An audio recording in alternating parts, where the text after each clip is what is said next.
Hi, in this video we're going to look at our MRDCL handles numerics or numbers.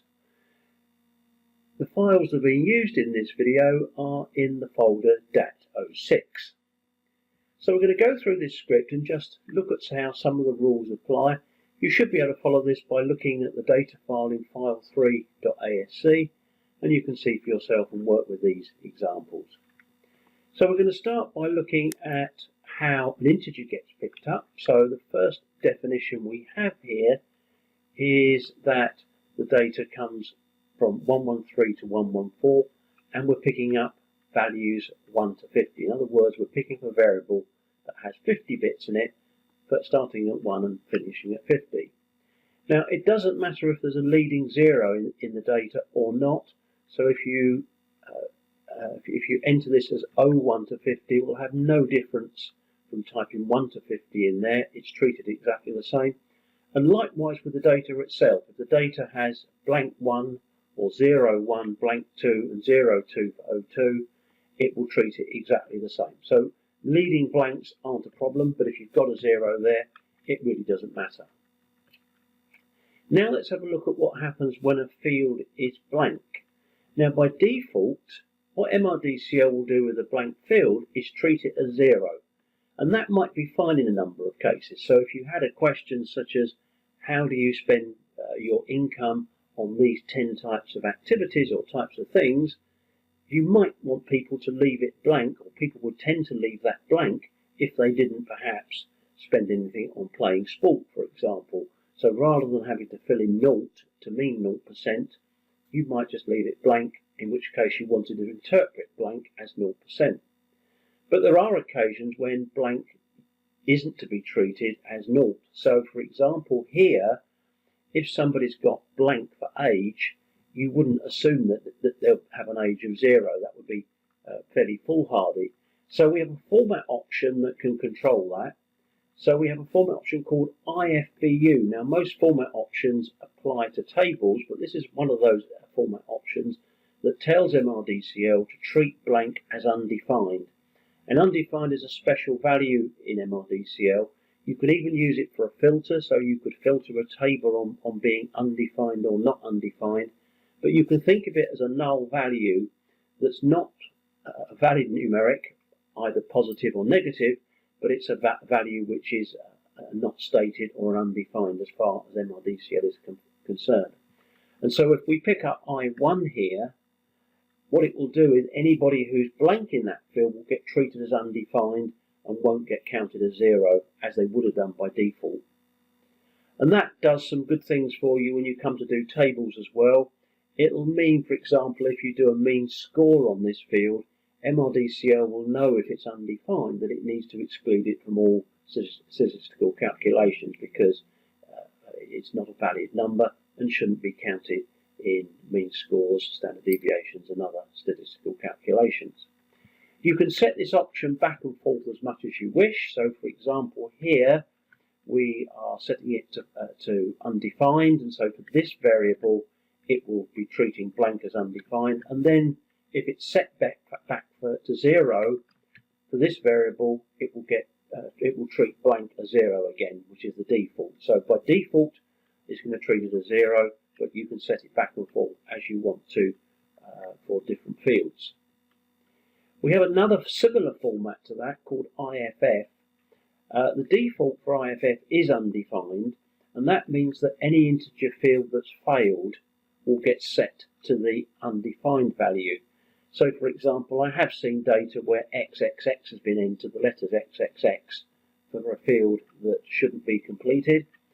That will be a failed field as far as MRDCL is concerned, and so it will return a value of undefined.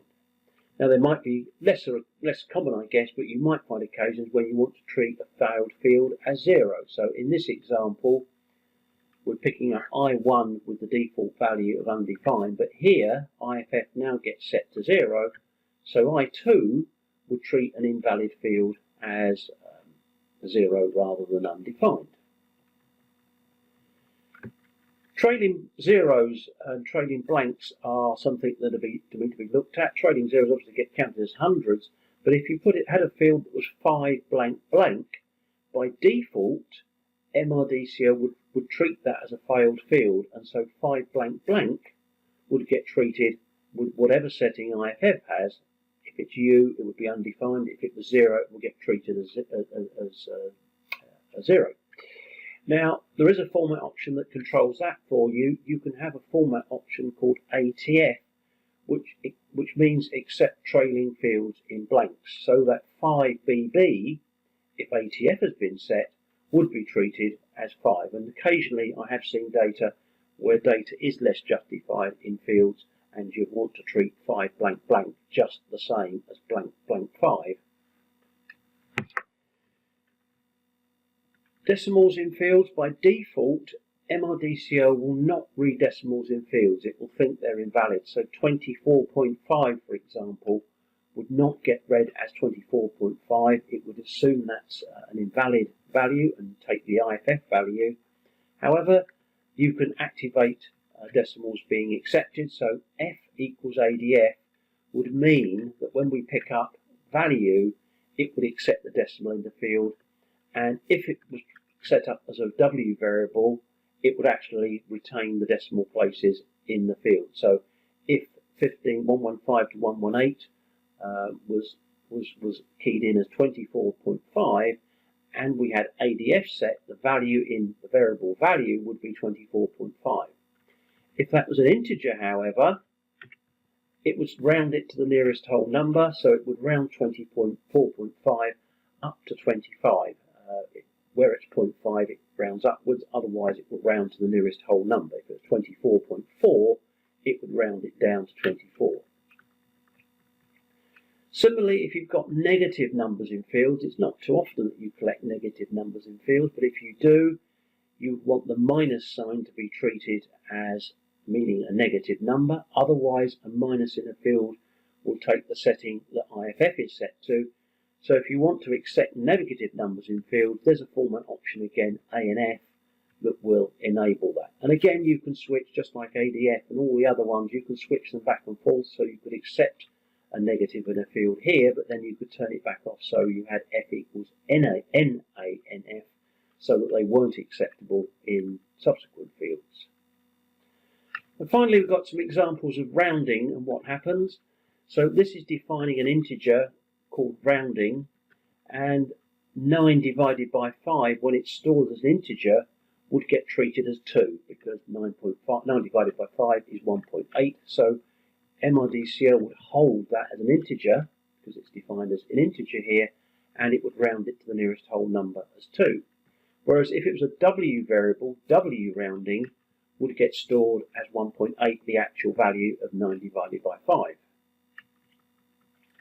If we were to make another variable called rounding2 that multiplied rounding and W rounding together, we would get the answer of 2 times 1.8, which is 3.6, but then it would round it, because it's an integer again, to 4. So it's going to take the rounded values in this case, so it will take that rounded value of 2. It wouldn't hold that as 1.8 temporarily or anything like that. It would treat rounding as a value of 2. This is a value of 1.8, and when you multiply them together, you'll get 3.6, except because it's an integer, it would round it to 4. When we get to W rounding 2, we're multiplying the rounded value here of 2 by 1.8, and W rounding 2 would be 3.6. So that hopefully explains what happens with rounding and how variables are stored when you round numbers. In the sample file that you'll get with this video, you can actually list these out, and we can just quickly look at that. Let's run it, open up the file, and you can see exactly what I've explained there, that rounding took a value of 2, W rounding of 1.8, and so on for 4 and 3.6 for the multiplied variables. So that completes this short video on handling numerics in MRDCL. They need to be handled with care, and of course it is true that you can just set them back and forth at different number fields, but if you try and get into the place where every number field that you have, you think about what you want to do with that number and what blank means, what a failed field means, whether decimal places are appropriate and so on, you shouldn't go too far wrong. Thank you.